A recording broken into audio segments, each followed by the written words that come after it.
I love to bag Eddie McGuire as much as the next self-respecting West Australian. The white wizard of the pandemic.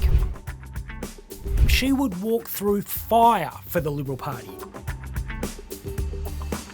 No G2G pass for Eddie McGuire. This must have been a bit of a shock for him. The godfather of Melbourne's footy mafia is used to getting his own way. He didn't realise that west of the border, he isn't the star of the show anymore. It's Mark McGowan. I love to bag Eddie McGuire as much as the next self-respecting West Australian, but we do seem to be enjoying the fact he's missing his first grand final since 1972 a bit too much. For a professional buffhead, he was quite statesmanlike when news leaked that he was refused entry to WA. He was meant to land in Perth Tuesday night. I guess he assumed he was going to be part of the broader AFL coverage.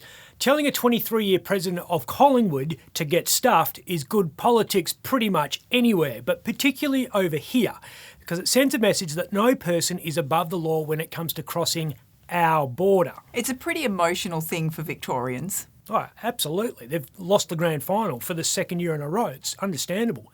Ted Whitten would be turning in his grave. You stuck it right up them! We sure did, Ted. We can expect a lot of pictures of McGowan at Optus, can't we? You'll need a crowbar to get him out of the place. The most dangerous bit of ground on a footy oval used to be the grass between John Worsfold and the Sharon. It's now the grass between Mark McGowan and a TV camera. I reckon every press conference from today until that final siren will be held there. He'll probably be in that college jacket that makes him look like Potsy from Happy Days. I hope the Premier has the good grace to blush a little bit when he's there, because he spent years slagging Colin Barnett and Brendan Grills for wasting so much money building a stadium at Burswood. He wanted it at Kitchener Park in Subiaco. He bagged the crap out of Burswood as an option, said he could save $300 million and use that money for Metronet Mark 1. This is what he said back in February 2013. The right priority is to ensure we get great transport infrastructure in Perth while at the same time getting a world-class, better located stadium. He also wanted to scrap the museum, if you remember, and he didn't want Elizabeth Quay. Everyone forgets this stuff, that he was flat out against just about every shiny new thing that he now loves holding press conferences at. At least he invited Barnett to the opening of the stadium. He was quite magnanimous about that back then, as he was yesterday when he very solemnly assured Victoria that Perth would be a respectful custodian of the premiership. Happy, historic, exciting day for Western Australia, but of course tempered by the fact that our friends, relatives, brothers and sisters in Victoria are going through a hard time, and we feel for them during this difficult period. The only person happier than McGowan about that grand final being in Perth is a woman called Kelly Bayer Rossmarin. You've never heard of her, but she's the chief executive of Optus. Talk about stars aligning. Kelly takes the job in April 2020, just as the whole world goes into lockdown and everyone starts devouring bandwidth by Zooming and streaming like there's no tomorrow. Because for a while there we thought there'd be no tomorrow. So she came in at a perversely good time, and now she's been gifted the greatest sporting event in Australia. No company has ever had effective naming rights over an Australian rules football grand final. Last year it was at Brisbane, at the Gabba, and before that it's been at the MCG, which has always been called the MCG, because the old boys at the Melbourne Cricket Club refused to drop their strides when corporate Australia came knocking with a sponsorship proposal. Not like us. McGowan didn't just drop his pants for corporate Australia, he sprayed himself with baby oil. In November 2017, the number 2 telco in Australia, best known in WA as the carrier that doesn't work anywhere, grabs the naming rights. It's a 10-year deal that came out of nowhere. So what did they pay? Well, we don't actually know this officially because the government says it's what they call commercial in confidence. Governments say this to keep business deals secret and protect future negotiations, or at least that's what they say. Taxpayers are kept in the dark for our own good. The good oil is it was around $5 million a year though. That seems cheap. It does now, but everyone's an economic genius in hindsight. Back in 2017, $50 million over 10 years was a lot of money. WA was broke. We forget this. We were getting screwed on the GST. Iron ore was cactus. We were drowning in red ink. There was deficits and debts everywhere. The worst set of books since the Great Depression, we were told. We was poor. Fast forward to next Thursday, that's September 9, McGowan's going to hand down his 5th state budget. And the surplus for this year will probably be $5 billion. Now, nobody predicted that. At the time, a lot of people thought $50 million was a pretty good deal.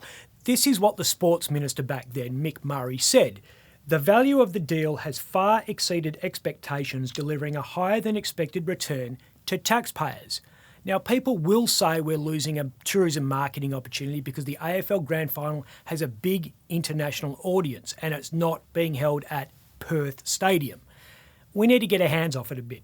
This thing isn't the Super Bowl. It's not the FA Cup. We're talking about Eskimo Joe playing at the opening. No disrespect to the Eskies, but the Super Bowl attracts Prince and Madonna, Aerosmith, Beyonce. AFL finals get a big international audience of Australians living overseas. And if you're an expat who's so into your footy that you get up at 5 o'clock in the morning to watch it at your local pub in Clapham in London, you probably already know it's not being played in Melbourne. And at the end of the day, we aren't accepting tourists anywhere in WA anytime soon. Yeah, it doesn't look like travel to London is happening anytime soon. Here's the problem. The thing that's keeping Clive Palmer and Eddie out is also keeping us in. Scott Morrison and Josh Frydenberg have been trying to strong-arm McGowan to open up. Everyone knows that. They've been getting nowhere.